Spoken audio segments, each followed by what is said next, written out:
I've been able to take my skill set previously from selling pest control, and I understand the concept of some people like to use the word sales. I'm really good at sales. I like to replace that word with communication. I feel I'm Yes. really good at communicating. And when I have a deal that I genuinely believe in and someone that has money, all it comes down to is overcoming their story.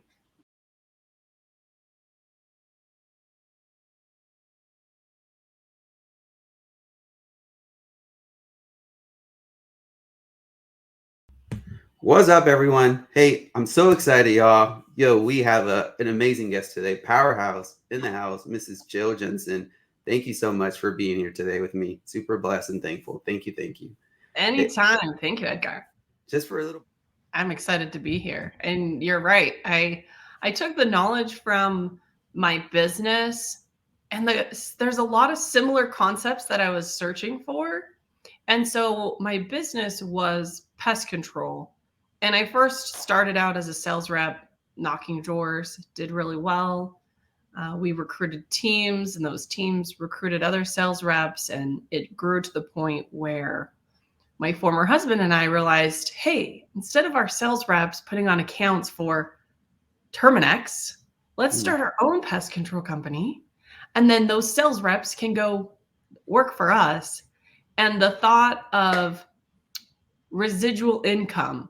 So, yeah, that monthly time we go out or every 3 months we go and spray a person's home, we pay our sales rep once. But if that customer stays 3 to 5 years, we're generating that income. And so when I got bought out of that company, that same concept of, okay, how can I have that residual income and the passive income, people like to refer to it. And so when I looked into real estate, it was like, okay, this is it. What do all wealthy people have in common? They all have real estate. Yeah, that's awesome. And I love it how you pivoted into that because when I don't know if it happened to you when it happened to me. When I decided to join, pivot into the real estate investing journey, there's so many avenues, right, where you could grow your capital. Right, there's a wholesale business side, and then there's a lending side business side, and then of course there's the ownership side of owning that capital, owning right the properties and stuff like that. And I'm curious to ask, I think I've heard you once and you said, yep, I only made one call. It's true. It's true. Well, we refer to it as the shiny object syndrome. Mm-hmm. And I tell people it's actually a good thing because you're learning what you don't want to do. And okay, so we were talking about shiny object syndrome. And I tell people it's a good thing to have to figure out what you don't want to do. Sometimes you need to try things and realize that's not for me, but it's worth trying to see if it's your thing or not. So I joined Subto, and this was the end of 2022. So the first of 23, pretty much in January. I got on Nightly Dial. And if people don't know what that is, any of your listeners, it's where a group of us get on and everybody listens to one person that calls a potential seller. And people were raising their hand and then no one raised their hand. And this is the first time I'm on this Zoom. Like, I don't even know what's going on. And I was like, I'll call someone. What are we doing? What do I say? They're like, just start having a conversation with them. We want to like potentially buy their house. Yeah, that was not a good call. And I just thought there has to be better ways to make money. So that's when I learned, okay, I want to go down the path of being a private money lender and learn the skill of getting my money, making me money. That's an excellent segue because that's what I definitely want to touch on, right? How you could make money, right? Because using your own money and using other people's money as well, right? And at Squat Up Summit, Grant Cardone, Jerry Norton touched on that a lot, right? Yeah. It's like, hey, why would you let the bank use your money to make money, instead of use your own money and use other people's money? So I love that segue. So tell us about, how was your first PML opportunity that came up? Because several deals come up, right, in our community, and then they're like, oh, look, this is great returns. But tell us a little bit about your first PML deal that you did. Pace teaches us to make a lot of friends. And instead of calling sellers, I started calling people in the community every single day, like 4 to 6 people. I don't even know how many connections I've made. Like a woman earlier today was like, yeah, we talked last year. And I was like, you're going to have to refresh my memory about what we talked about. That's how I got to the point of finding the people to lend my money to. And so the concept I have thought of I became very successful in door-to-door sales simply because I just found the person who's already really good at it and learned from them. Same concept when it came to private money lending. Who's doing this with their own money? Who's highly successful? Who believes in the deal so much that they're putting their money where their mouth is? That's who I want to go learn from and partner with, at least in the beginning. And Pace taught me loan to own. Yeah. Don't lend if you're not willing to own the worst case scenario. How I overcame this, because I am not an underwriter. I don't know how to vet the deal. I don't know how to negotiate it, nor do I want to learn. But I want my money making me money. So Exactly. how did I overcome this problem of not knowing how to underwrite? How do I get my money working for me securely if I don't even understand the deal? I found a middleman. I have someone who people bring him deals. He looks at them, he vets them, he underwrites, he negotiates, and then he comes to me and says, hey, we need $125,000 for 15% for 3 months. And then he explains the process. And the biggest thing is, can they do a personal guarantee, or what is my collateral? My collateral is usually worth more than my loan. So let's take a fix and flip, for example. I lend money and the fix and flip flops. Am I okay having a property in Texas that's not completely finished and they've run out of my money? Am I okay taking that over? Yes, because I have a cash flowing property that they own that I now get to acquire.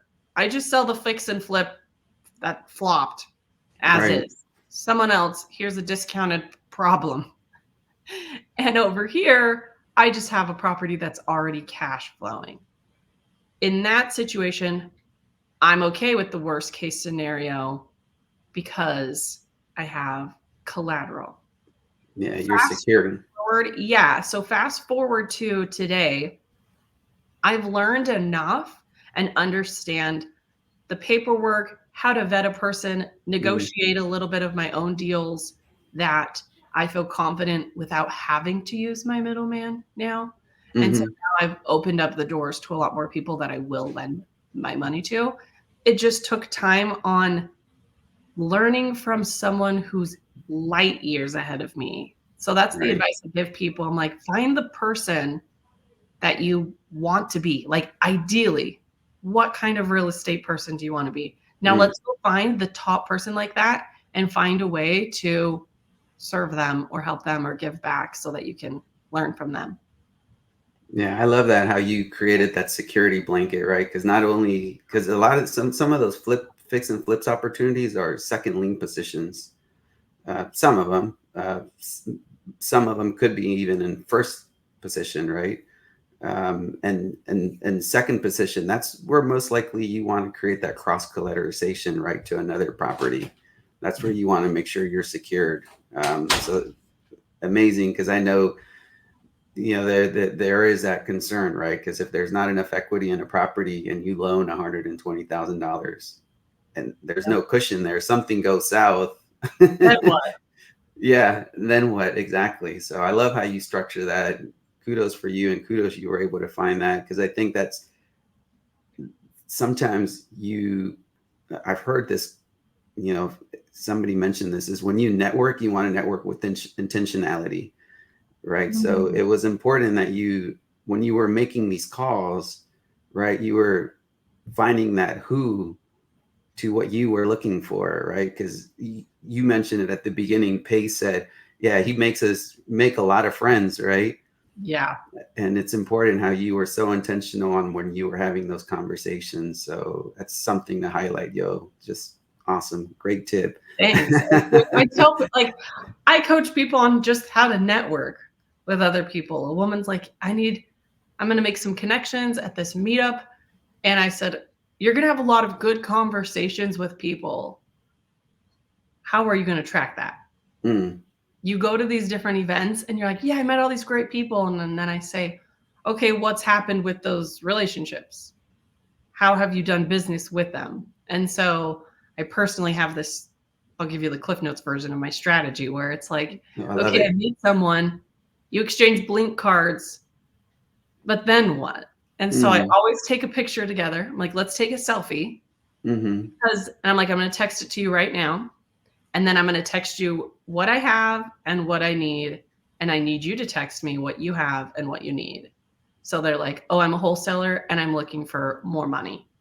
And then guess what? Someone mm-hmm. else that day was like, I'm a buy and hold. I'm just trying to connect with more wholesalers. Cool. Guess who I talked to today? I go through my text messages and I also remember the conversation better with that person because I took a picture. Mm, I see their face and I'm like, oh, right. that's who that person was. I love that. That's awesome. Hey, y'all. That was a great hack for networking. I love it. Going back to the PML topic, that was, we were talking about residential PML opportunities, right? For fix and flips opportunities. There's also those PMP type of opportunities, private money partnerships. Have you invested any of your money in those type of opportunities? I have. I'm a private money partner. I skipped single family and jumped right into the mobile home park Oh, space. So perfect. Let's dive into that. That sounds exciting. it is exciting. I can like geek out over this stuff. They get a bad rap until you start breaking down the numbers and the business Mm, structure of a mobile home park. I was a private money partner, which means I lent my money. I don't oversee the property or the park. I didn't do any of the underwriting. I was just the lender. hmm, Yet I still have equity. I lent my money, and the gentleman hadn't raised rents in 50 years. wow. He was 50 charging years. $60 for someone to rent a pad. With a mobile home park, you have homes and they sit on kind of like a parking stall. Hmm, We like to use the word, it's a pad. And they can have both tenant owned homes or park owned homes. And a lot of parks, we want to sell all of the homes hmm, and just be collecting rent on the pad. And what this does is there's low overhead because all of the homes have right. been sold. That means low maintenance because I'm not fixing any toilets like an apartment complex. Yeah. Average person stays in an apartment for 2.5 years. Hmm, Where if you look at a mobile home park, someone that moves into a mobile home, average person stays 14. So low turnover. When you wow. acquire these parks and you sell the homes, you have longer staying tenants. Mm, So you're not like an apartment complex where you have to have these, on-site managers cleaning, getting new people in, always right. leasing apartments. And affordable housing is there's a high demand for affordable housing. So there's a need for the asset class that I started investing in. As a private money partner, I invested my money. The first month we sent out a notice to raise the rents to 150. 6 months later, we raised the rent to 250. We are still $50 under the comps. Still Wow. the cheapest in the neighborhood. Even though we raised rents, still the cheapest spot. And now we just got approved to refinance. As a private money partner, I invested. I got my return. I'm getting my interest. And now I'm an equity partner.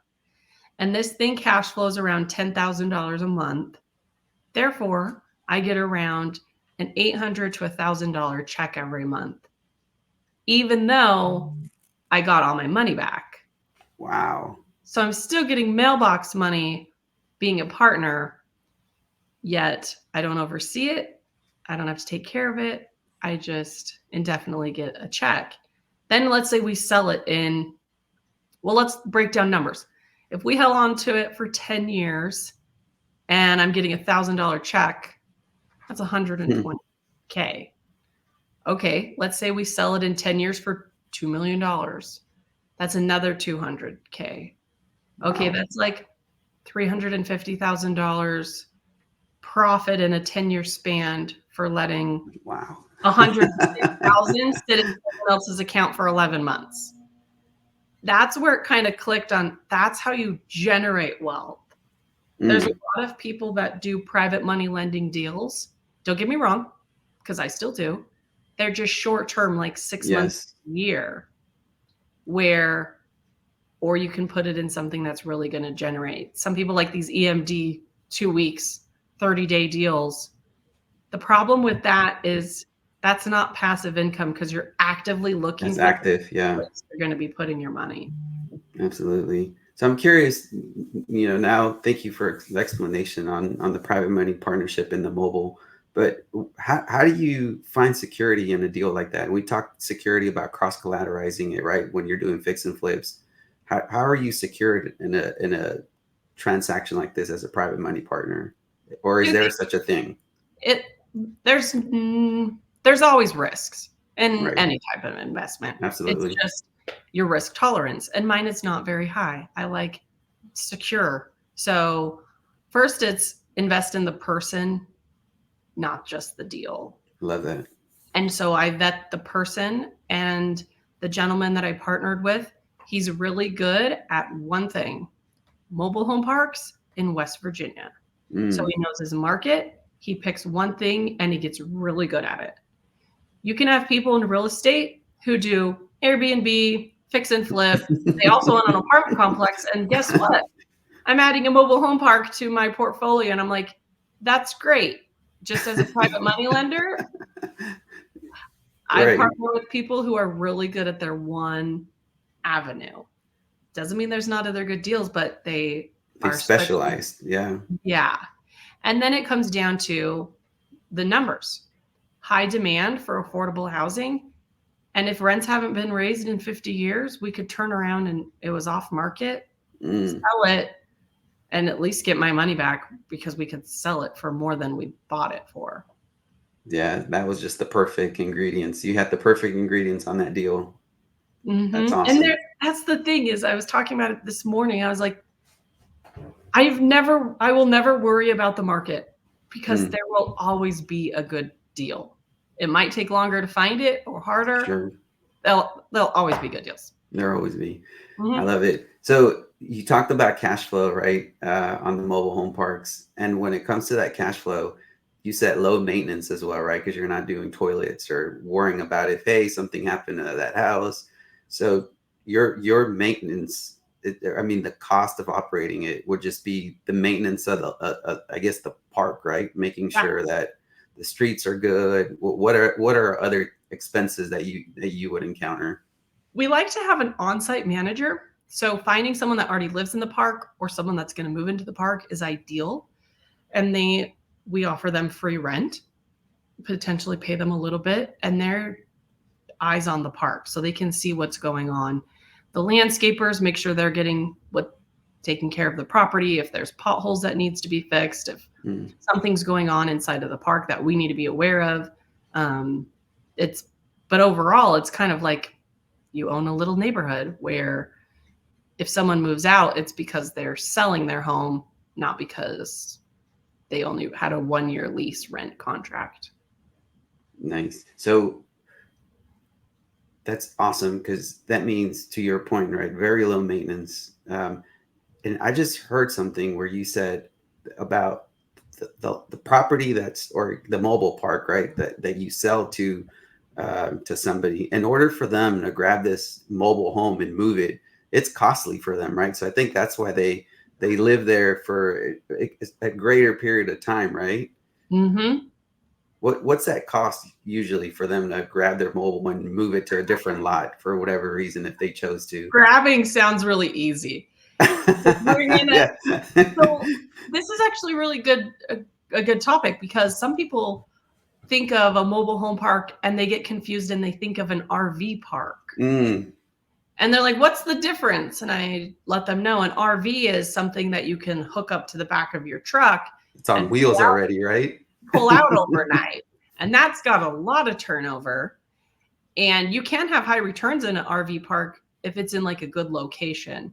It Hmm. just takes a lot more. It's also not, your projections can't always be the same because you don't really ever know. Where if I know I'm going to have someone buy that house, they're going to be staying there a lot longer than just a weekend.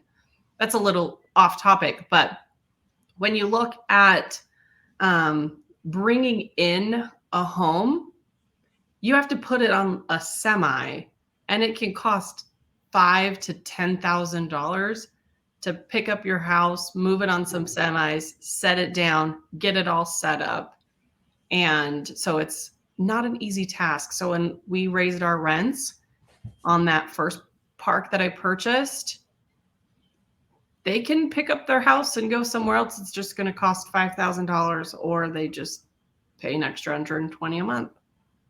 Right. Yeah. And makes sense why they would just choose to say, okay, well, Yeah. because yeah, I wouldn't think they would have 10 grand to be able to say, all right, we're moving, guys. They're also just glad we didn't come in as investors and push them all out and put up townhomes or Yeah, an and then apartment. y'all are also increasing the value, right? Yeah.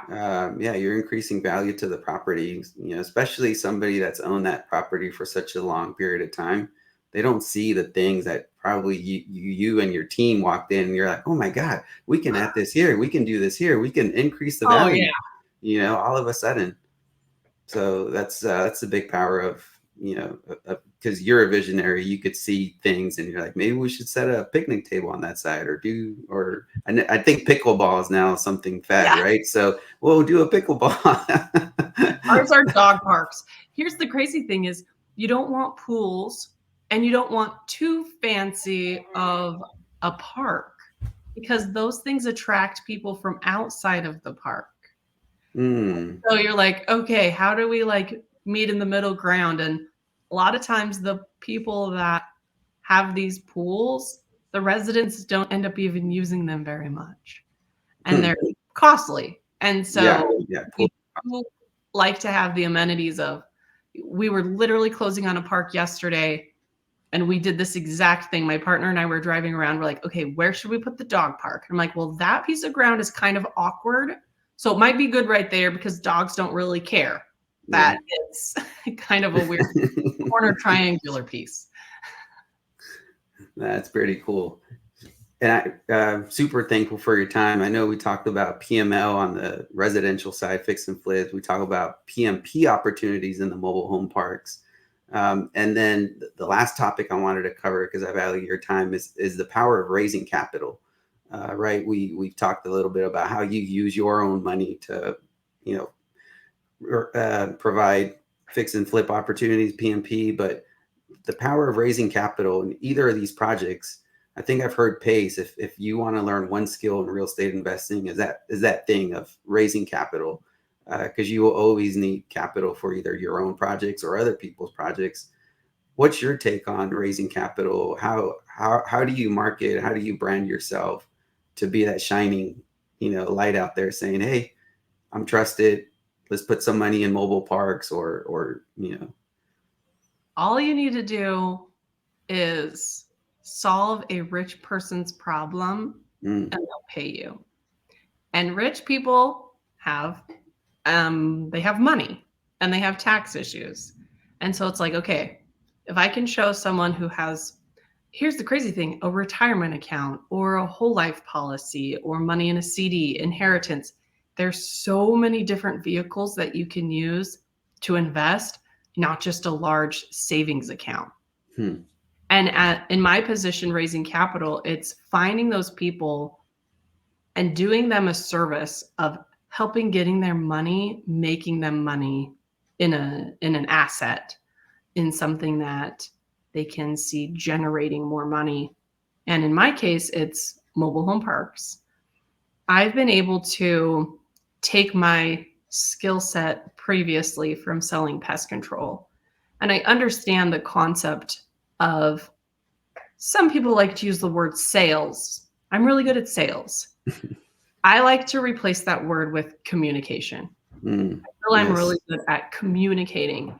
And when I have a deal that I genuinely believe in and someone that has money, all it comes down to is overcoming their story.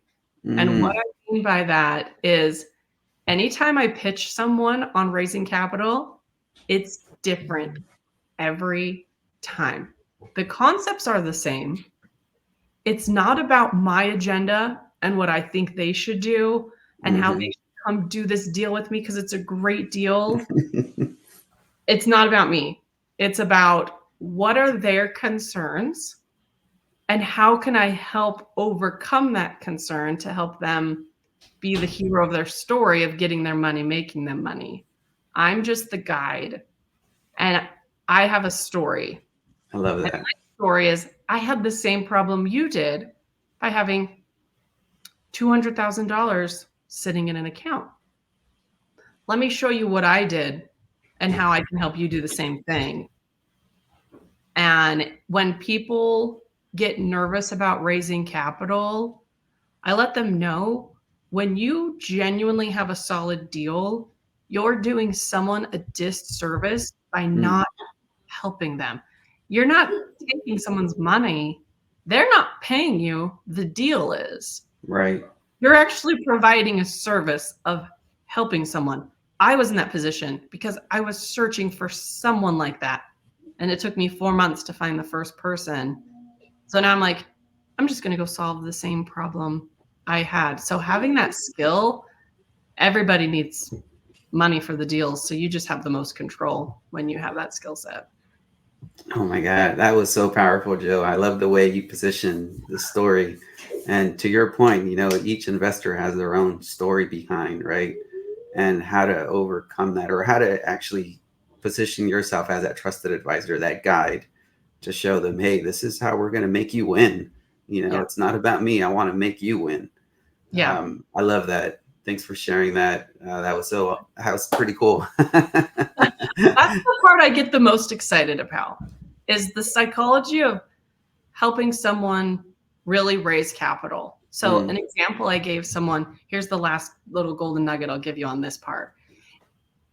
They're like, I'm having trouble actually getting the person to wire.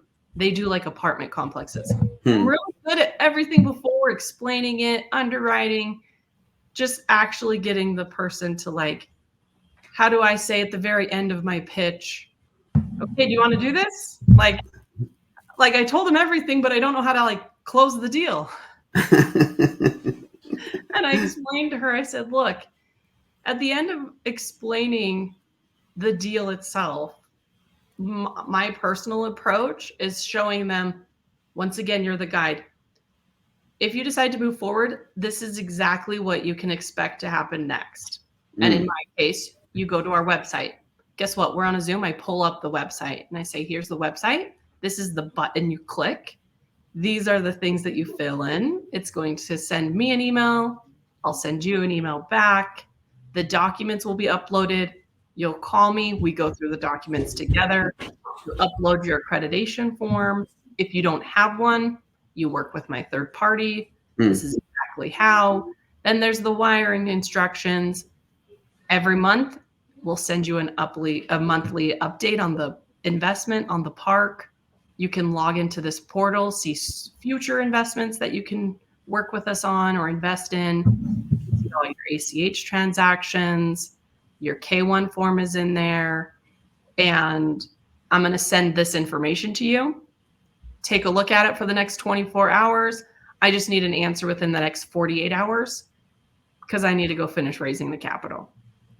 What I did there, people don't like to be sold.